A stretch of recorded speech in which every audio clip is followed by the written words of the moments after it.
അപ്പോൾ ഇവിടെ കിട്ടുന്ന പൾസിലേക്ക് മാത്രം നിങ്ങളുടെ മൈൻഡ് കോൺസെൻട്രേറ്റ് ചെയ്തുകൊണ്ടിരിക്കും. ആ സമയത്ത് പല ചിന്തകൾ നിങ്ങളുടെ മനസ്സിൽ കൂടെ വരും. അതിനെ ഒന്നും ഓടിച്ച് കളയാതെ അത് വരികയോ പോവുകയോ ചെയ്തോട്ടെ. പക്ഷേ ഇവിടുത്തെ ഈ പൾസ് നിങ്ങൾക്ക് അളക്കാൻ പറ്റും. എണ്ണിക്കൊണ്ടിരിക്കും.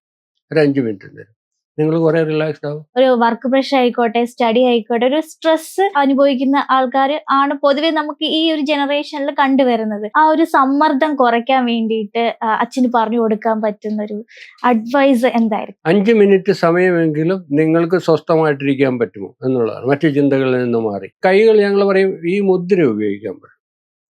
അപ്പോൾ ഇവിടെ കിട്ടുന്ന പൾസിലേക്ക് മാത്രം നിങ്ങളുടെ മൈൻഡ് കോൺസെൻട്രേറ്റ് ചെയ്തുകൊണ്ടിരിക്കും. ആ സമയത്ത് പല ചിന്തകൾ നിങ്ങളുടെ മനസ്സിൽ കൂടെ വരും. അതിനെ ഒന്നും ഓടിച്ച് കളയാതെ അത് വരികയോ പോവുകയോ ചെയ്തോട്ടെ. പക്ഷേ ഇവിടുത്തെ ഈ പൾസ് നിങ്ങൾക്ക് അളക്കാൻ പറ്റും. എണ്ണിക്കൊണ്ടിരിക്കും. ഒരു 5 മിനിറ്റ് നേരം നിങ്ങൾ കുറേ റിലാക്സ്ഡ് ആവും. അതല്ല നിങ്ങൾക്ക് ഇങ്ങനെ ഇരിക്കാൻ പറ്റില്ല. നിങ്ങളൊരു ക്ലോക്കിൻ്റെ അടുത്ത് പോയിരിക്കുക. ആ ക്ലോക്കിൻ്റെ ടിക് ടിക് എന്നുള്ള ശബ്ദം ഉണ്ടല്ലോ, അത് മാത്രം എണ്ണിക്കൊണ്ടിരിക്കുക. ഇതൊരു മെഡിറ്റേഷൻ അല്ല. മെഡിറ്റേഷനിലേക്ക് വരാനുള്ള ആദ്യത്തെ സ്റ്റേജാണ്. കോൺസെൻട്രേറ്റ് ടു ഒന്നിലേക്ക് നമ്മുടെ മനസ്സിനെ കേന്ദ്രീകരിക്കുക. അല്ലെങ്കിൽ മ്യൂസിക് ആവാം. അതിനകത്ത് വാക്കുകളുടെ അർത്ഥമൊന്നും തിരഞ്ഞു പോകരുത്.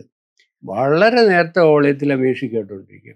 ഏറ്റവും നല്ല ഒരു കാര്യമാണ്. വേണ്ട, നിങ്ങൾ പ്രകൃതി വെറുതെ ഇറങ്ങി നടക്കുക. കുറച്ച് സമയം നിങ്ങൾ 5-6 ചെടി വളർത്തുക.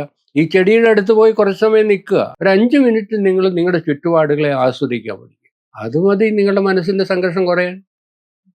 അപ്പോൾ മാനസികാവസ്ഥ എന്ന് പറയുന്നത്, മനസ്സിനെ സ്വസ്ഥമാക്കുക എന്ന് പറയുന്നത് നമ്മൾ തന്നെ തിരഞ്ഞെടുക്കാനേ പറ്റുള്ളൂ. വേറെ ആർക്കും തരാൻ പറ്റില്ല.